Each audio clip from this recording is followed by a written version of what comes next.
नेपाळ तिबेटમાં પૂર અને ભૂકંપથી ભારે તારાજી। વડોદરાના નાગરિકોની મદદ માટે હેલ્પલાઇન નંબર કરાયો જાહેર। નેપાળ અને તિબેટ ક્ષેત્રમાં આવેલા વિનાશક ભૂકંપ અને ત્યારબાદ સર્જાયેલી ભયાનક પૂરની સ્થિતિએ ભારે તારાજી સર્જી છે। આ કુદરતી હોનારતમાં મોટા પાયે જાનમાલનું નુકસાન થયું છે અને વ્યાપક અફરાતફરીનો માહોલ જોવા મળી રહ્યો છે। વિદેશ મંત્રાલયના પ્રારંભિક અહેવાલો અનુસાર આ ત્રાસદીમાં 100થી વધુ ભારતીય નાગરિકો ફસાયા હોવાની આશંકા છે, જેમાં કેટલાક લોકો લાપતા પણ હોવાનું જાણવા મળ્યું છે। પ્રાપ્ત માહિતી અનુસાર આ આપત્તિ સમયે કૈલાસ માનસરોવરની યાત્રાએ ગયેલા શ્રદ્ધાળુઓ તેમજ નેપાળના વિવિધ પ્રવાસન સ્થળોની મુલાકાતે ગયેલા મોટી સંખ્યામાં ભારતીય પ્રવાસીઓ ત્યાં અટવાઈ ગયા છે। હાલમાં વિદેશ મંત્રાલય દ્વારા ફસાયેલા ભારતીયોની રાજ્યવાર વિગતો અને ચોક્કસ આંકડાઓ એકત્રિત કરવાની પ્રક્રિયા સઘન બનાવવામાં આવી છે, જેથી બચાવ અને રાહત કામગીરીને વધુ ચોક્કસ દિશા આપી શકાય। આ ગંભીર પરિસ્થિતિને ધ્યાનમાં રાખીને ગુજરાતમાં સ્થાનિક વહીવટીતંત્ર અને જનપ્રતિનિધિઓ પણ સક્રિય બન્યા છે। વડોદરા અને રાજકોટ જિલ્લાના ફસાયેલા નાગરિકોની મદદ અને તેમના પરિવારોની સુરક્ષા સુનિશ્ચિત કરવા ખાસ હેલ્પલાઇન નંબરો જાહેર કરવામાં આવ્યા છે। વડોદરાના સાંસદ કાર્યાલય દ્વારા એક વિશેષ હેલ્પ સેન્ટર શરૂ કરાયું છે, જેના માટે અસરગ્રસ્ત પરિવારો 77 788 26 034 પર સંપર્ક કરી શકે છે। જે પ્રકારે તિબેટની અંદર જે ભૂકંપની પરિસ્થિતિ થઈ, એવેલાન્ચ થયું અને ત્યારબાદ નેપાળની અંદર જે ફ્લેશ ફ્લડની સિચ્યુએશન થઈ, થોડી જ વારમાં અચાનક જે ફ્લડ આવવાના કારણે ઘણા બધા નાગરિકો, પ્રવાસીઓ અને ખાસ કરીને કૈલાસ માનસરોવરના યાત્રીઓ તેઓ અત્યારે લાપતા થયા છે। ઘણા લોકોની જાનહાનિની પણ ખબર ધીરે ધીરે આવી રહી છે। ત્યારે આ સમગ્ર પરિસ્થિતિની અંદર આપણા દેશના માનનીય વડાપ્રધાન શ્રી નરેન્દ્ર મોદી સાહેબે નેપાળના પ્રધાનમંત્રી સાથે વાત પણ કરી છે। નેપાળને સંપૂર્ણ સહાય, પછી એનડીઆરએફની ટીમ ડિપ્લોય કરવાની હોય કે રાહત સામગ્રી મોકલવાની હોય, એ બાબતે પણ માનનીય પ્રધાનમંત્રીશ્રીએ એક ખાતરી આપી છે। સાથે સાથે ભારત સરકારનું વિદેશ મંત્રાલય અને ખાસ કરીને નેપાળની એમ્બેસી, નેપાળમાં સ્થિત ભારતની એમ્બેસી, આ બંને એમ્બેસીઓ દ્વારા પણ સતત સંપર્ક કરી અને ભારતીયો અને પ્રવાસી ભારતીયોની સુરક્ષા માટેની ચિંતા વ્યક્ત કરાઈ રહી છે।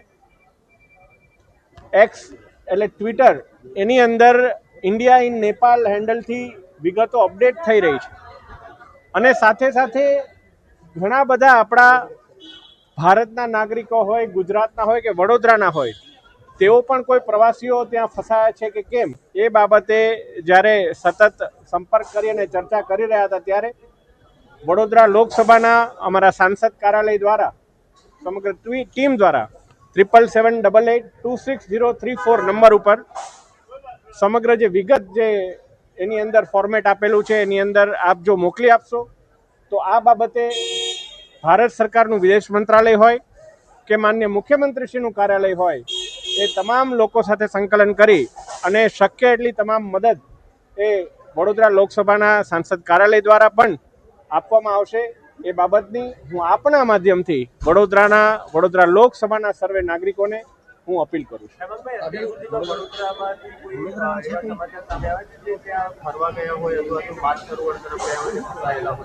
હાલ જે પ્રકારે સમાચાર મળી રહ્યા છે ને અમારે પણ જે પ્રકારે વિદેશ મંત્રાલયના અધિકારીશ્રીઓ, ગુજરાત સરકારના અધિકારીશ્રીઓ સાથે જે વાત ચાલી રહી છે, ત્યારે સમગ્ર પરિસ્થિતિ અત્યારે ડેવલપિંગ સ્ટેજમાં છે। માહિતી એકત્રીકરણ અત્યારે ચાલી રહ્યું છે અને અત્યારે જે આપણી પાસે માહિતી આવી રહી છે, એની અંદર અત્યારે માત્ર ભારતીયોની માહિતી આવી રહી છે। એનું વર્ગીકરણ રાજ્યો વાઇઝ કરવાનું હજુ બાકી હોવાથી આપણે કોઈ પર્ટિક્યુલર રાજ્યનો આંકડો આપણી પાસે આવ્યો નથી, પરંતુ 100થી વધારે ભારતીયોના લાપતા થવાના સમાચાર એ આપણને મળી રહ્યા છે। આવી કોઈ હોનારત થાય તો આપના કાર્યાલય તરફથી તરત એક્ટિવ થઈ જતી હોય છે આપણી ટીમ, અને જે પીડિતો છે અથવા પરિવારો છે તેમનો સંપર્ક વધાય તે માટેના પ્રયત્નો થતા હોય છે। આજે નેપાળમાં જે હોનારત થઈ છે, આપણી ટીમ તરફથી શું કાર્યવાહી કરવામાં આવી રહી છે, કેવી રીતે માહિતી એકત્ર કરવામાં આવી રહી છે?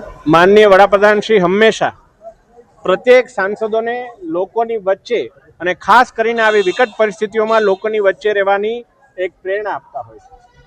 પછી અમદાવાદ પ્લેન ક્રેશની દુઃખદ ઘટના હોય કે દુબઈની અંદર આપણા વેસ્ટ એશિયાના ક્રાઇસિસને કારણે યાત્રીઓ ફસાઈ જવાની ઘટના હોય, વડોદરાનું સાંસદ કાર્યાલયની સમગ્ર ટીમ હંમેશા ખડે પગે વડોદરાના લોકો માટે ઊભી રહી છે અને આ જ પ્રકારે આ નેપાળની અંદર જે પ્રકારની હોનારત આવી છે એમાં પણ આપણા વડોદરાના કોઈ પણ વ્યક્તિ એને વહેલામાં વહેલી તકે રાહત મળે એ માટેનો એક વિનમ્ર પ્રયાસ એ સાંસદ કાર્યાલય દ્વારા કરવામાં આવે આપના તરફથી જે પ્રયાસો થઈ રહ્યા છે, આપની જવાબદારી હવે નેશનલ લેવલની છે, તો આપના તમામ સ્ટેટના કાર્યકરોને કહી દેવામાં આવ્યું છે શું મદદ કરવાની, જે લોકો ફસાયેલા છે એમની માહિતી કેવી રીતે એકત્ર કરવાની, શું સૂચનાઓ આપી છે?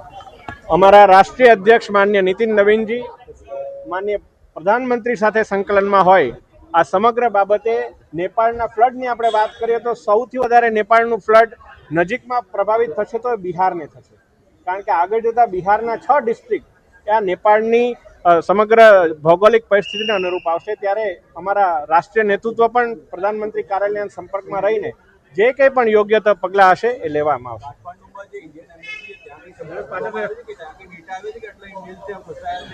100થી વધારે ભારતીયોનો ડેટા અત્યારે આવી રહ્યો છે કે આ આંકડો આપણી પાસે આવી રહ્યો છે અને આ બાબતે હું આપના માધ્યમથી અપીલ પણ કરવા માંગુ છું કે ઇન્ડિયા ઇન નેપાળ, ફરીથી હું રિપીટ કરું છું, એક્સની અંદર ઇન્ડિયા ઇન નેપાળ અકાઉન્ટને ઇમિડિયેટલી અને વારંવાર ફોલો કરશો તો આપને વધારે ડેવલપિંગ માહિતી ત્વરિત જ મળવામાં આવશે.